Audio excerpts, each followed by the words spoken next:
El Señor esté con ustedes. Del Santo Evangelio según San Juan.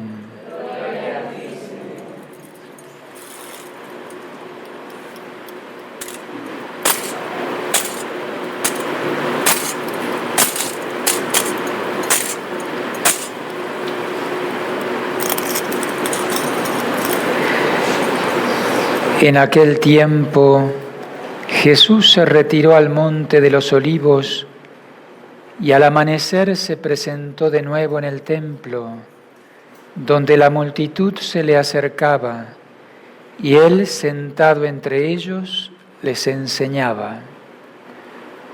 Entonces los escribas y fariseos le llevaron a una mujer sorprendida en adulterio y poniéndola frente a él le dijeron: Maestro, esta mujer ha sido sorprendida en flagrante adulterio.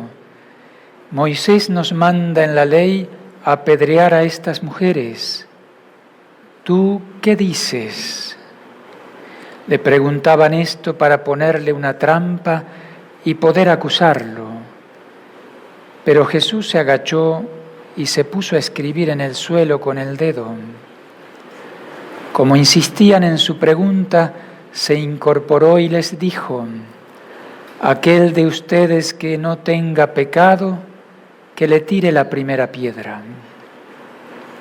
Se volvió a agachar y siguió escribiendo en el suelo.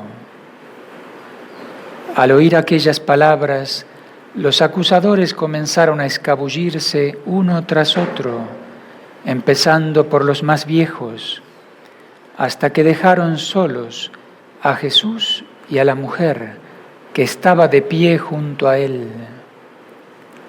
Entonces Jesús se enderezó y le preguntó: Mujer, ¿dónde están los que te acusaban?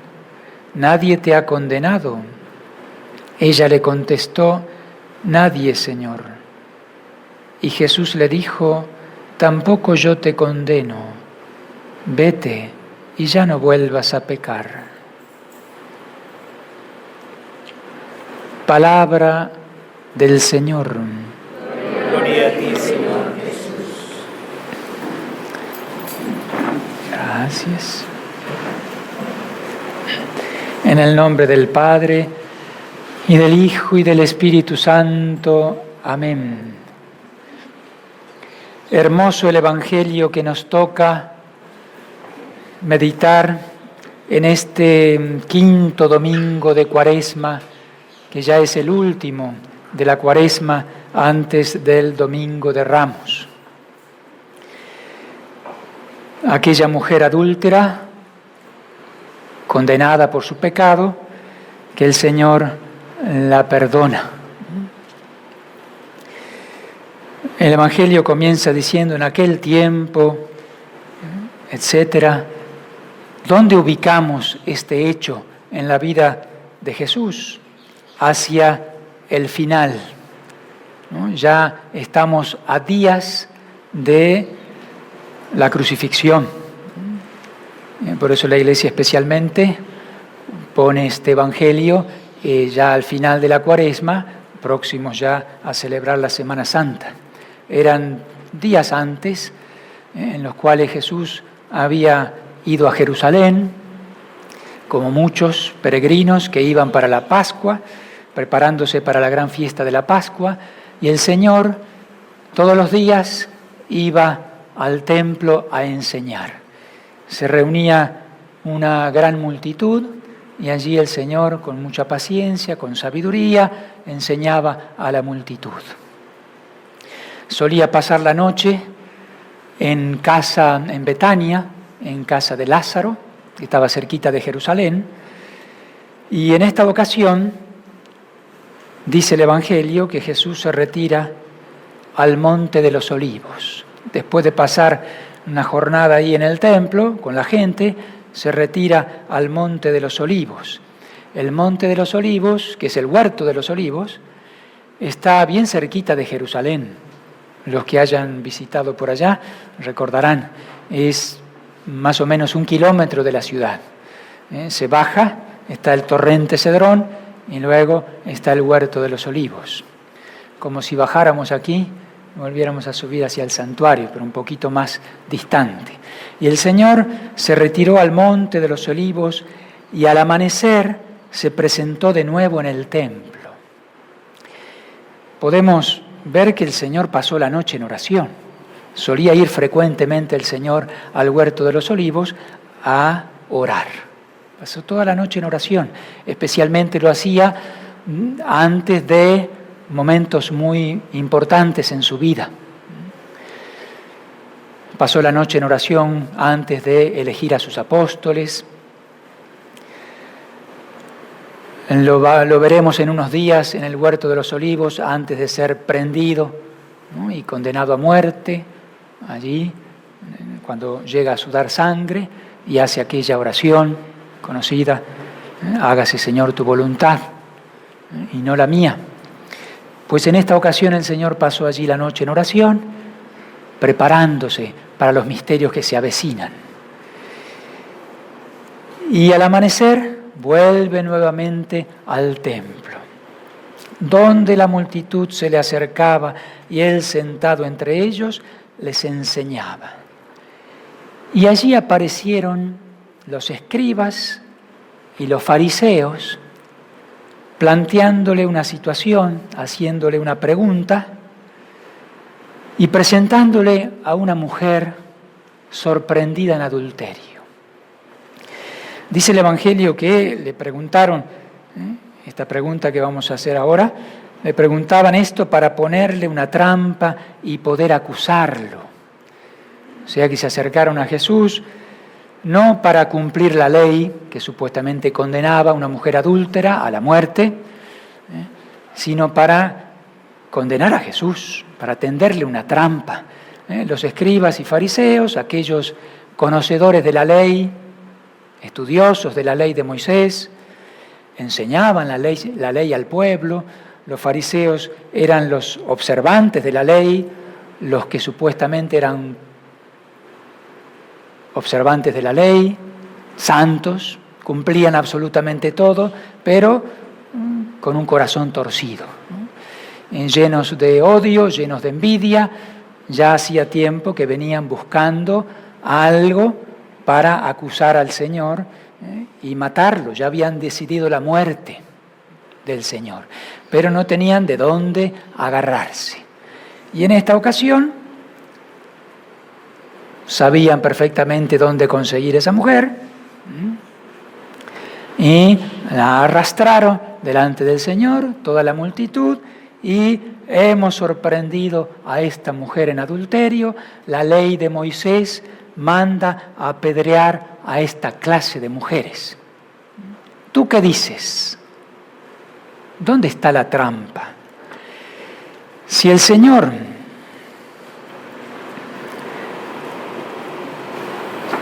absuelve a la mujer, ¿no?, como ellos seguramente pensaban que el Señor iba a hacer, ya lo habían visto que estaba cercano a los pecadores, que perdonaba a los pecadores, que hablaba de misericordia, sospechaban que iba a hacer eso, el Señor la iba a perdonar, como de hecho la perdonó. Pero entonces tenían con qué acusarlo. No cumple la ley de Moisés, está en contra de la ley.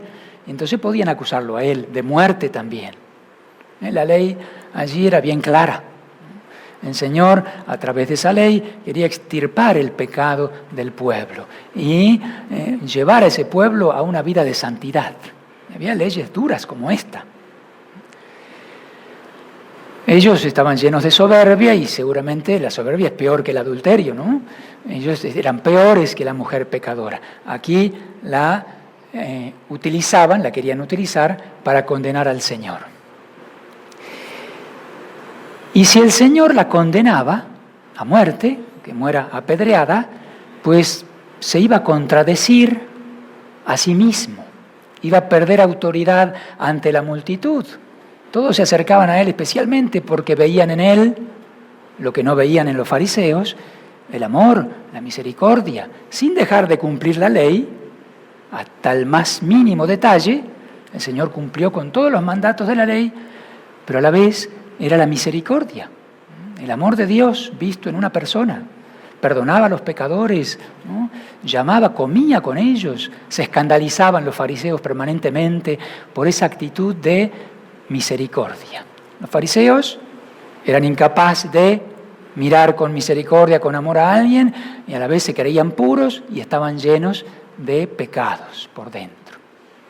Entonces, si el Señor condenaba, cumpliendo la ley, iba a perder autoridad. Y además tenían con qué acusarlo a los romanos, porque los judíos estaban dominados por los romanos y los romanos se reservaban el poder condenar a alguien a muerte. Iban a acusarlo también con los romanos. Así que era una trampa perfecta, como varias veces al Señor le pusieron la trampa. Y él, ¿cuál fue su respuesta? Lo hemos escuchado en el Evangelio. En primer lugar, se hizo como el distraído. Guardó silencio, se agachó y se puso a escribir en el suelo. Ciertamente con mucho dolor y viendo perfectamente la hipocresía, la trampa. El Señor, preparando su respuesta, ellos insistían, a ver, ¿qué tenemos que hacer? ¿Qué dice la ley? ¿Qué haces tú? ¿Qué dices tú? Y el Señor escribía, no sabemos lo que escribió en el suelo, allí en la tierra, con el dedo. No lo sabemos.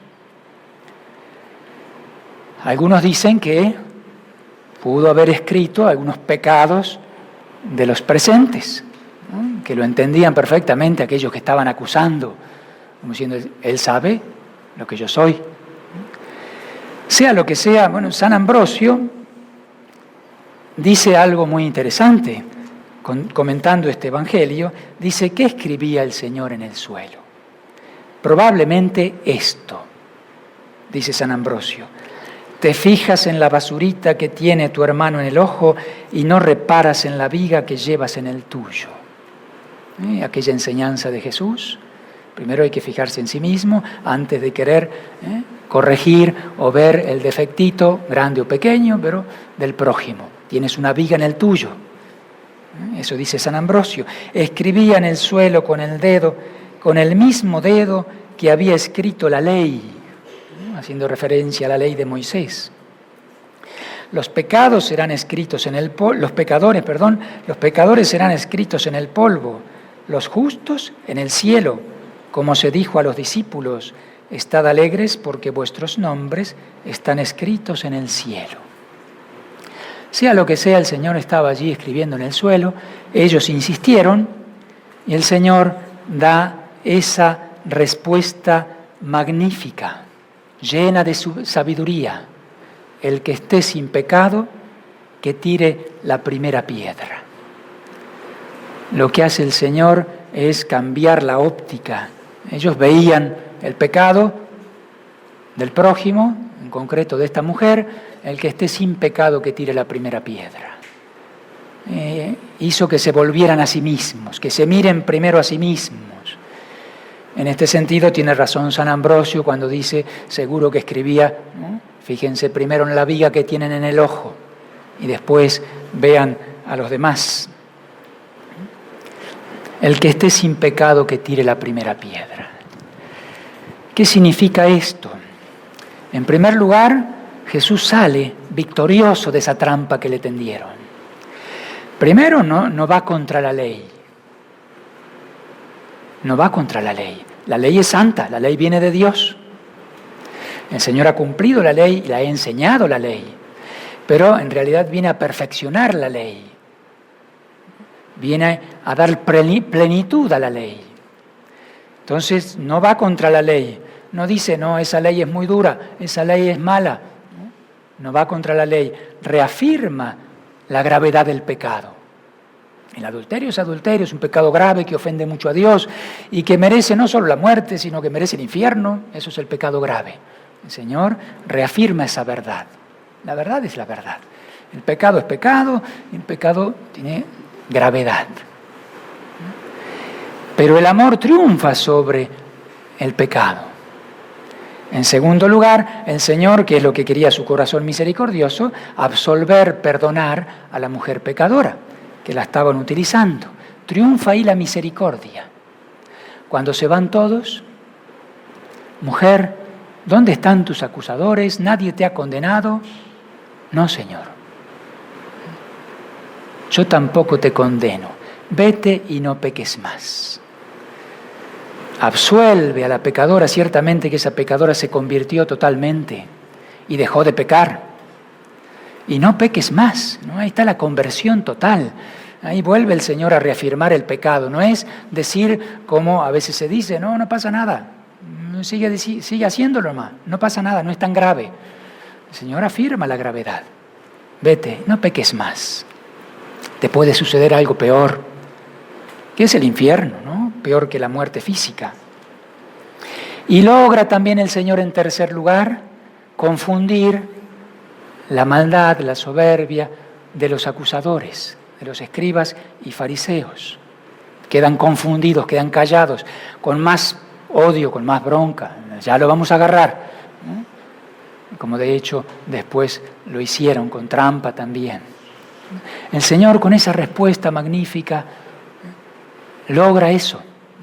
Reafirma la ley, triunfa la misericordia, perdona a la pecadora y deja en evidencia el pecado, la hipocresía de los malvados. Así es el Señor con su sabiduría, con su amor, con su misericordia. Como cuando dio aquella respuesta, den al César lo que es del César y a Dios lo que es de Dios. Ahí también quisieron tenderle una trampa y el Señor deja las cosas bien en claro y confunde a sus contradictores.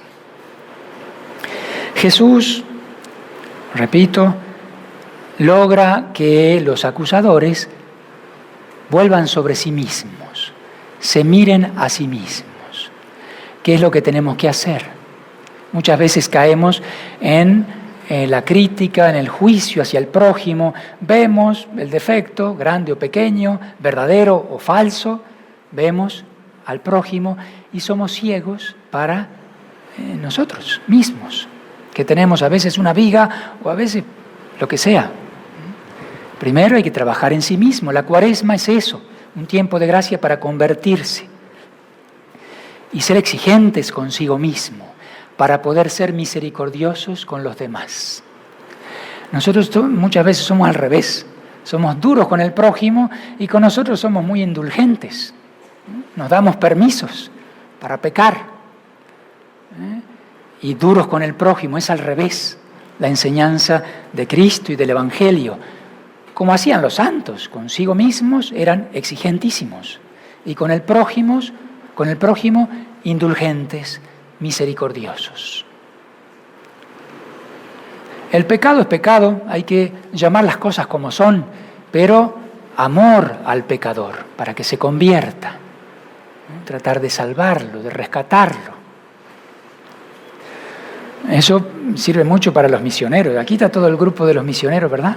Que van a ir en Semana Santa a misionar allá a tierras de Bonfil, comunidades pequeñitas, algunas abandonadas por el sacerdote. No digo que el sacerdote las haya abandonado, sino no pueden ser atendidas como corresponde. Pues van a ir allí. Misericordia para con todos. Hay mucha ignorancia, hay debilidad, pues se están preparando, acaban de tener unos días de retiro, de preparación, y ahora queda toda esta semana para que puedan vivir la Semana Santa bien, uniéndose a Cristo y tratando de rescatar almas, con lo que puedan, con la palabra, con el ejemplo, con todo lo que el Señor les permita vivir, a seguir preparándose. Y esa enseñanza va para todos, misericordia para con el prójimo y exigencia para nosotros mismos. Dice San Agustín comentando este Evangelio de hoy: por dos cosas están en peligro los hombres. Dos cosas, peligros de condenación: por la falsa esperanza y por la desesperación. El demonio nos quiere llevar por un lado o por el otro, por la falsa esperanza o por la desesperación. Dice San Agustín: se engaña el que espera falsamente, diciendo en su corazón: Dios es bueno, puedo hacer lo que yo quiera, porque es infinitamente misericordioso. Es cierto que Dios es bueno, es cierto que Dios es infinitamente misericordioso, pero si yo abuso de la misericordia y digo, no pasa nada, puedo seguir, total, después Dios me va a perdonar. Ese se engaña. Abusa de la misericordia y no recibe la misericordia, porque no hace lo que tiene que hacer para convertirse. Espera falsamente. Yo me he encontrado muchas veces con esas personas, pienso que ustedes también, y a lo mejor han caído en eso. No pasa, total, después no pasa nada. El Señor es bueno, el Señor me va a perdonar, el Señor me comprende. Sí, hay una verdad a medias allí, pero hay que trabajar seriamente en nuestra salvación. Si no, me pierdo. Ese es un desvío, la falsa esperanza. Hoy se habla mucho de misericordia, es cierto, nunca vamos a poder llegar a comprender la misericordia de Dios que va más allá de lo que podemos imaginar, mucho más allá, porque Dios es infinito en su misericordia, pero a la vez, si eso lo usamos para abusar de la misericordia, pues nos engañamos.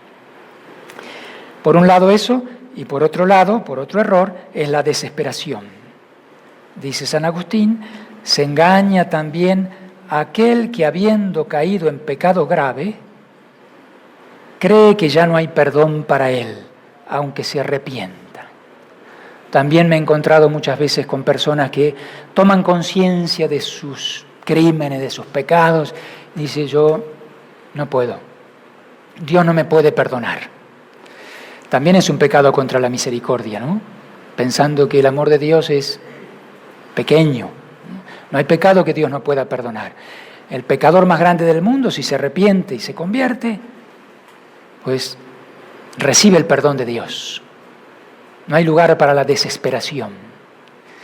Existe el infierno, existen los que se condenan, porque hay personas que caen en esto. Me desespero. Dios no me puede perdonar. Yo ya no puedo salir de aquí. Y eso no es así. Dios es misericordioso. Dios quiere que ponga mi parte, sí, conoce también mi pequeñez, mi debilidad, pero mi parte y la gracia de Dios, unidas, pueden lograr lo que Dios quiere que yo sea, un santo, una santa. La gran enseñanza, ya voy a terminar, la gran enseñanza del Evangelio de hoy es hacer como una distinción importante, fácil de hacerla en la cabeza, pero difícil de practicarla, que es odiar el pecado y amar al pecador. El pecado es despreciable, el pecado hay que llamarlo por su nombre, hay que huir del pecado, pero una cosa es el pecado y otra cosa es el pecador. Con el pecado no hay componendas, no hay tolerancia, hoy que se habla tanto de la tolerancia, el pecado es pecado. Pero con el pecador hay que tener misericordia como nos muestra y nos enseña el Señor. Poco a poco, incluso acercándome para levantarlo. Eso es amor verdadero hacia el prójimo. Odiar el pecado y amar al pecador. Intransigente con el pecado, indulgente con el pecador. O para volver a usar la palabra tolerancia que se usa mucho, intolerante con el pecado y tolerante con el pecador. Intolerante con la verdad es intolerante, porque la verdad es una. Hay una frase de Garrigou-Lagrange, sacerdote francés, que dice lo siguiente: la Iglesia es intolerante en los principios porque cree. Los principios son revelados, vienen de Dios. Tenemos que aceptar la verdad con humildad, y es una la verdad. La Iglesia es intolerante en los principios porque cree, pero es tolerante en la práctica porque ama. Ahí también está el amor hacia el pecador. Y dice, los enemigos de la Iglesia son tolerantes en los principios porque no creen, pero son intolerantes en la práctica porque no aman. Los enemigos de la Iglesia son tolerantes en los principios, da lo mismo, porque no creen. Puedes creer cualquier cosa, todo es lo mismo. Mi verdad, tu verdad, esta religión o aquella, ¿no? Da lo mismo, porque no creen, dice. Pero son intolerantes en la práctica porque no aman. Duros, laxos en la verdad, en la fe, y intransigentes con la persona. Duros. Es al revés, la verdad de Cristo. Que en definitiva se resume en esa frase: rechazar el pecado y amar al pecador. El Señor en la Semana Santa nos quiere comunicar precisamente eso, su amor. Nos muestra su amor hasta el extremo, hasta dar la vida por nosotros, y nos muestra y nos comunica los frutos de ese amor para que nosotros podamos identificarnos con Él, llenarnos de su amor y poder comunicarlo a los demás. La santidad está en el amor que recibimos de Dios, en vivir ese amor y transmitirlo a los demás. Que la Virgen nos ayude a vivir santamente la Semana Santa y preparémonos muy bien en esta semanita que quede. Un poco más de oración, algún sacrificio, algo que nos disponga mejor a vivir santamente la Semana Mayor.